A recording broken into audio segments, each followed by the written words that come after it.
Y les invito a que abramos nuestras Biblias en el Salmo número 65.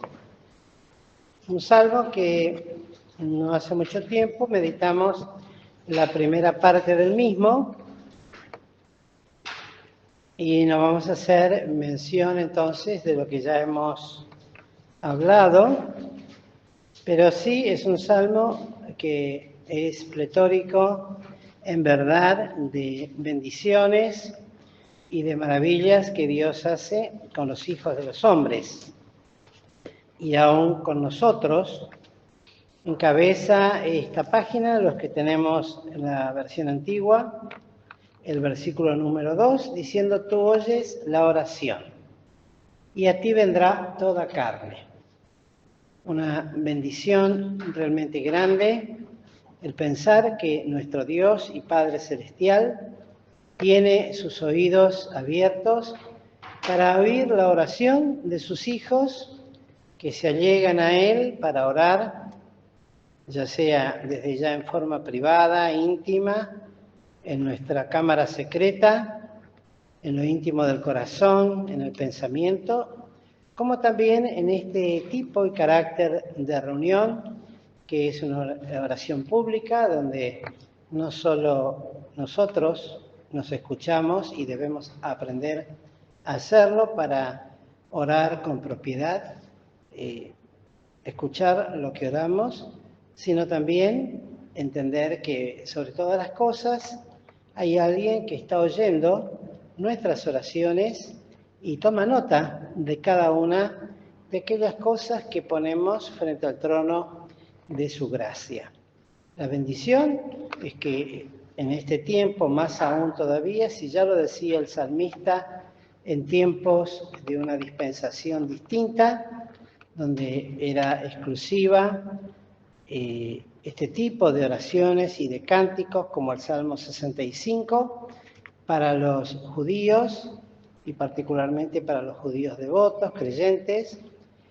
Pero en este tiempo se abre esta palabra y se amplía y por gracia de Dios nos involucra también a nosotros, a los hijos de Dios, a los que ahora somos judíos, no por la circuncisión, sino por la fe de Abraham, por la fe en aquel que vino a este mundo a salvarnos. Por eso decimos la fe de Abraham, no la fe en Abraham, la fe de Abraham en aquel que vino a salvarnos y nos redimió y nos compró y nos hizo por pura gracia hijos suyos.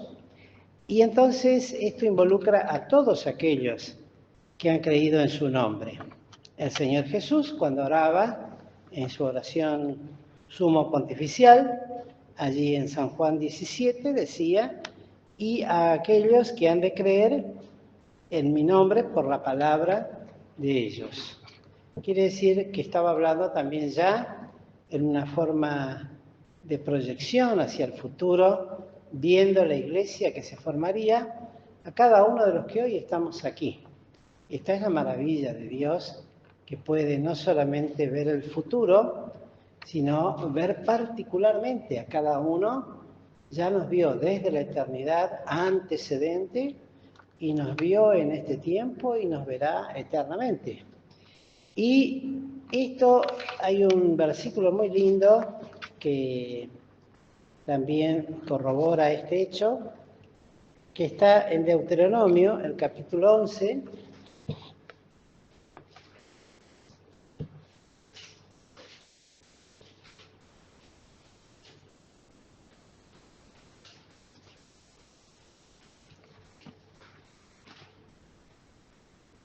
fíjense en el 11, versículo 12, cuando está hablando de la tierra prometida para el pueblo de Israel, habla de esta manera: tierra de la cual Jehová tu Dios cuida. Miren qué notable, para todos aquellos que de alguna manera cuestionan si la tierra que tiene Israel hoy les pertenece. No están como deberían estar, pues están en desobediencia y de una manera violenta y no como Dios ha de permitir un día que estén. Pero más allá de todo eso están estas promesas que son irrevocables, pues todo en Dios es sí y es amén. Dice, tierra a la cual pasáis para poseerla, dice en el 11. Y en el 12 dice, tierra de la cual Jehová tu Dios cuida. Y 2 puntos, recuerden siempre esto, a mí me gusta aclararlo, que esos 2 puntos aclaran el pensamiento anterior. Pues nos dice, siempre están sobre ella los ojos de Jehová tu Dios. Qué notable. De eternidad a eternidad, Dios escogió esa tierra e indefectiblemente esa tierra ha de ser de Israel en algún momento. De hecho, ahora la prueba más clara que no están absolutamente desde ya haciendo la voluntad del Señor, pues es una nación en su gran mayoría ateos, se sostienen allí, según creen ellos, por su fuerza, por su violencia, por su capacidad de ejército, por su poder económico, pero sabemos que por encima de todo eso está Dios, que tiene sus ojos y sus oídos puestos en las promesas hechas a sus padres, a los cuales juró y prometió que la tierra que pisaría en sus pies sería de ellos. Se cumplirá en algún momento. Nosotros no vamos a vaticinar tiempos, ni días, ni horas. Eso solamente está en las sazones que el Padre tiene en su sola potestad. Pero lo notable es esto, me llamó la atención. Y nosotros también somos tierra.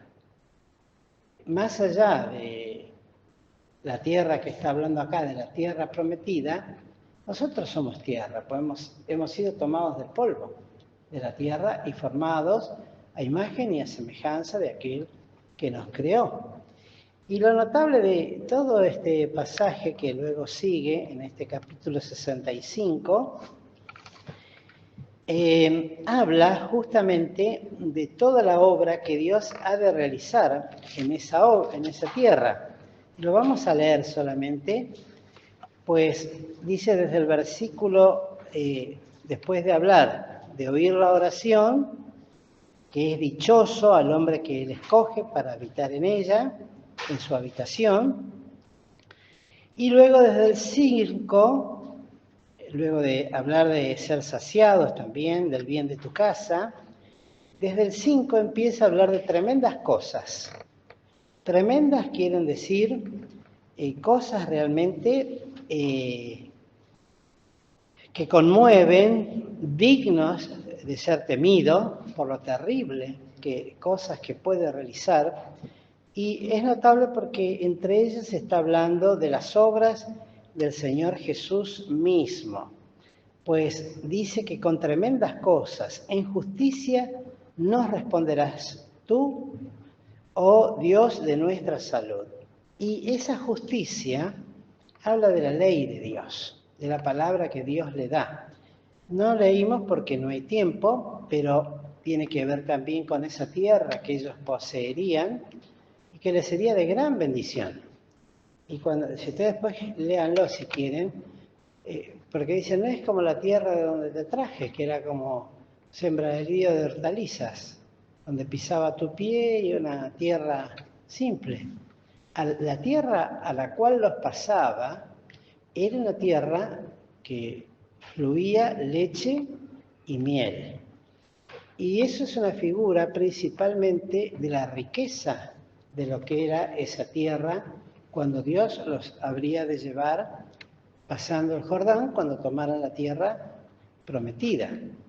Por eso estaban los ojos de Dios sobre esa tierra, una tierra muy rica, cosa que hoy día ha cambiado muchísimo desde el punto de vista geográfico, y vuelvo a repetir, todo esto tiene que ver con juicios de Dios sobre la nación de Israel y también sobre toda esa tierra que fue promesa, y es promesa todavía para ellos, que va a sufrir toda una transformación cuando se parta el monte de Sión en medio y cambie toda la geografía. Y esto de los terremotos en esa zona es muy común, inclusive hay registros en la palabra de Dios que menciona que sucedieron tales cosas, cuando el terremoto, cuando ocurrieron cosas que realmente conmovieron la tierra. Y acá lo menciona en este pasaje, hablando de las tremendas cosas que Dios habría de responder a la oración que se hace. Y en justicia significa con respecto o relación a la palabra de Dios y las consecuencias de las acciones frente a esta palabra de Dios. Si tenemos en cuenta que Dios es el Dios de nuestra salud y esperanza de todos los términos de la tierra y de los más remotos confines de la mar, estamos hablando de un Dios todopoderoso que puede, como dice en el 6, afirmar los montes con su potencia, ceñido de valentía.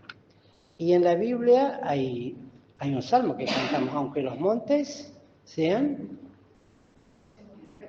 removidos y sean traspasados a lo profundo de la mar. Quiere decir que eran cosas que ellos estaban acostumbrados a ver.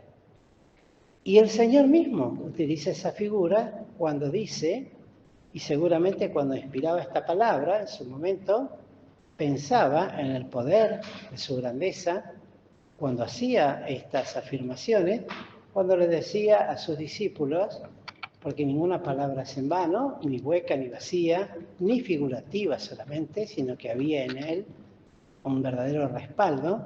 Pues si tuvierais fe como un grano de mostaza, diríais a este monte, quítate y échate en medio de la mar. ¿Y cuántas veces el Señor habrá hecho esto? En verdad, pues tiene ese poder para hacerlo. Por eso le dice acá, así lo dice, tú, el que afirma los montes con su potencia, ceñido de valentía, está hablando de la gloria de Dios. Eso lo pueden buscar en Mateo 17:20, después, donde dice, si tuvierais. Pues no podían hacer nada los discípulos porque no tenían fe. Y él les decía, bueno, si tuvierais un grano de mostaza, se podría llegar a ser semejante valentía y proeza. Y luego dice, el que amansa el estruendo de los mares, el estruendo de sus ondas. Y ya la Biblia de por sí misma, los que la tradujeron y luego la señalizaron, menciona Mateo 8:26, donde el Señor, durmiendo en una barcaza en medio de una tormenta, se pone en pie, reprende a la tormenta y cesa la tormenta y le dice, calla, enmudece. Y se admiraban porque nunca habían visto poder semejante. Está hablando de toda una obra que Dios hace, que demuestra su poder, pero que a la vez a nosotros nos tiene que llenar, y nos cuesta eso verdaderamente, confiar en un Dios que es todopoderoso y que está en nuestros corazones, porque Él es el que habita en la habitación de su casa. Y la habitación de su casa somos nosotros. Nosotros somos el templo del Dios vivo, donde Él vive y mora actualmente. Ya no es una casa hecha de manos. Este edificio que ustedes ven, que llaman la casa de Dios, bueno, no está mal llamada la casa de Dios, pero realmente la casa de Dios somos nosotros. Ese es el templo del Dios vivo. Estas son paredes que nos albergan, que nos permiten realizar el culto y que deben ser tenidos como santos porque son para estos usos, apartados para los usos de Dios. Pero a Dios lo que realmente le interesa es esta propiedad, la que compró Cristo y con la cual está haciendo su templo. Y que es testigo el mundo de estas cosas, y por eso dice, por tanto los habitadores de los fines de la tierra temen tus maravillas. ¿Y qué cosa? Porque somos espectáculo al mundo. Así lo dice la palabra de Dios. A los ángeles, a un mundo invisible que nosotros no vemos y a un mundo visible. Vecinos, amigos, conocidos, el barrio que nos rodea, somos hechos espectáculos permanentemente. Y en ellos desea Dios mostrar verdaderamente sus maravillas, su obra y su potencia. No estamos hablando de hombres que místicos, ¿verdad? de andar vestido en forma tan ridícula que llama la atención, haciendo cosas raras, no, sino hombres y mujeres de fe, de conducta, de proceder, de un testimonio claro, concreto, que dé gloria al nombre de Dios, ¿no? Que ha dejado de vivir la pasada manera de vivir y ahora vive una vida realmente de bendición. Luego me llamó la atención cuando dice, tú haces alegrar las salidas de la mañana y de la tarde. Y verdaderamente son los dos horarios, aunque a algunos les trae nostalgia la tarde y los pone un poco tristes, pero a otros les gusta. Y lo mismo que de la mañana, o sea, lo temprano y lo tardío. En ello está la bendición de Dios. Y Dios es el Dios de alegría. Dios, alegría, al Dios, alegría de mi gozo. Dios es alegría. Y luego habla de visitar la tierra. Qué importante esto, ¿no? Una palabrita también que me llamó la atención. Él visita. Así como de pronto puede caer una visita que nos pueda resultar agradable en nuestra casa, puede caer también una visita que no nos es agradable, pero cuando es agradable, qué bueno es recibirlo, ¿no? Y atenderlo, conversar, invitar un vaso de agua, sentarse un rato, hablar, y es de bendición también cuando es entre hermanos, por ejemplo, ¿no? Bueno, ¿cuánto más el Señor que nos visita? Y ahora vamos a ir al campamento en estos días. Y vamos a tener en ese lugar la visita del Señor. Ya está en nuestros corazones. Pero para que podamos entenderlo, Él visita la tierra. Él visita, Él se acerca. Toda esta actividad que se mueve entre nuestras iglesias, con sus altibajos, sus problemas, sus pormenores, sus complicaciones en algunos casos, bueno, todo eso es parte de la preparación de la tierra. La tierra, recordemos, somos nosotros. Y Dios la visita porque desea bendecir esa tierra. Miren ustedes, y lo leemos solamente, tú visitas la tierra y la riegas, en gran manera la enriqueces. Con el río de Dios, lleno de aguas, preparas el grano de ellos cuando así la dispones. Haces se empapen sus surcos, haces descender sus canales, ablándalas con lluvia, bendice sus renuevos. Tú coronas el año de tus bienes y tus nubes destilan grosura. Y destilan sobre las estancias del desierto y los collados se ciñen de alegría. Vístense los llanos de manadas y los valles se cubren de grano. Dan voces de júbilo y aún cantan. Hermanos, todo esto tiene una aplicación totalmente espiritual. Si bien eran promesas de Dios para una tierra física sobre la cual Él no saca los ojos, porque eso sigue siendo así, los ojos de Dios están puestos sobre esa tierra, es palabra de Dios, yo no lo inventé y no lo voy a modificar, sigue estando sobre la tierra de Israel, más allá de lo que pueda estar sucediendo con la gente. Los ojos de Dios están puestos sobre esa tierra. De la misma manera, sobre aquellos que son dichosos de allegarse a Él, como dicen los versículos más arriba. Y Dios prepara la tierra. El grano, ya sabemos lo que es. ¿Qué es el grano? ¿Qué representa el grano en la palabra de Dios? La simiente, la palabra de Dios. Y ustedes ahora van a ir al campamento de jóvenes, en principio. Bueno, ¿cómo está nuestra tierra? ¿Cómo está nuestro corazón? ¿Cómo está nuestra vida? ¿Vamos preparados para recibir de Dios toda esta grosura de bendiciones? Porque Dios es un río de bendición. Es inagotable, lleno de aguas. Así lo decía Cristo, y será en él, y de su vientre correrán ríos de agua viva. Y ahora, lo importante es que tú coronas el año de tus bienes. Qué lindo pensaba esto, porque realmente para nosotros el año no termina al finalizar el año cronológico.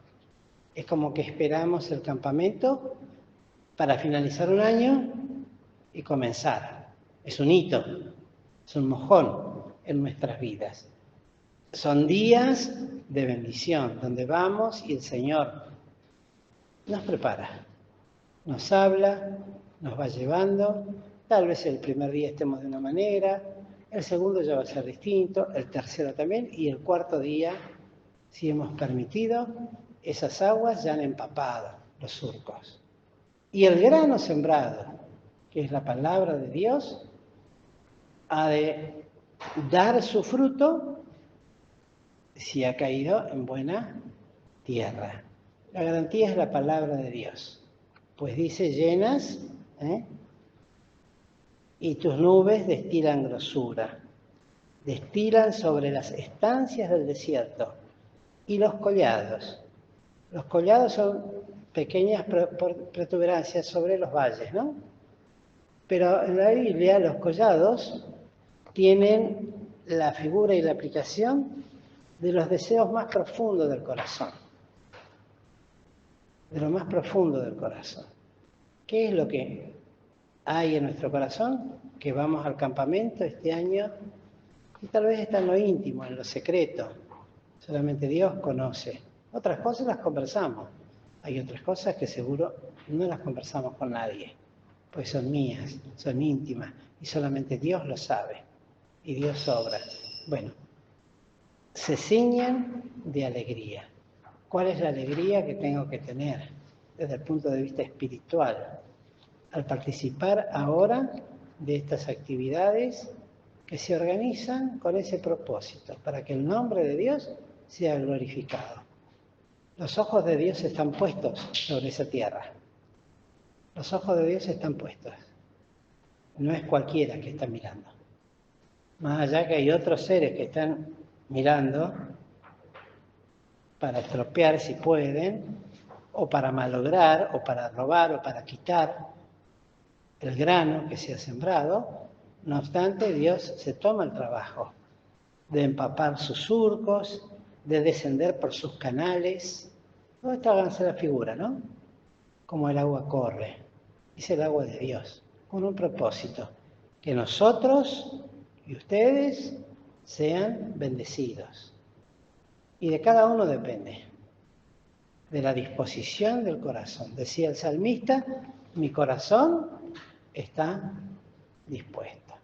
Quiera Dios que frente a estos días que somos invitados y el Señor nos ha traído de distintos lugares, que tal vez estábamos vacacionando o haciendo otras cosas, separamos unos días. Bueno, pensar esto, los ojos de Dios están ahí, y Él visita, y Él habla, y se derrama en bendición, no es mezquino para con nosotros. Y nosotros, por nuestro lado, de nuestra parte, abrir el corazón, permitir que eso empape la tierra, que la haga fértil, para que el grano que se siembra pueda dar su fruto. Y que esto verdaderamente se pueda volver acá, como dice, den voces de júbilo y aún cantan. Generalmente eso es cuando el júbilo es la alegría, ¿no? Volver del campamento con grande gozo y alegría, de que Dios habló a mi corazón, de que vio mi necesidad, de que escuchó mi oración. En lo íntimo, en lo secreto, van a tener oportunidades de tener oraciones públicas, de tener oraciones en la carpa, pero también van a tener oportunidad de estar a solas con Dios en algún momento. Bueno, allí, el Señor escucha, no se olviden de esto. Él oye, Él ve, sus ojos están puestos sobre esta tierra. No le interesa otra cosa, sobre el campamento. Él va a cuidar sobre todo porque es todopoderoso. Pero si hay algo que le interesa, no es tanto que la comida esté bien hecha, y esto no voy en detrimento de las hermanas que van a cocinar, que lo van a hacer con todo el esfuerzo. Esa es la parte material. Pero si hay algo que Dios ha de escoger, como lo hacía entre Marta y María, es la mejor parte. ¿Y cuál es la mejor parte? Sentarse a los pies del Señor y escuchar. Lo otro el Señor también lo bendice, y mucho.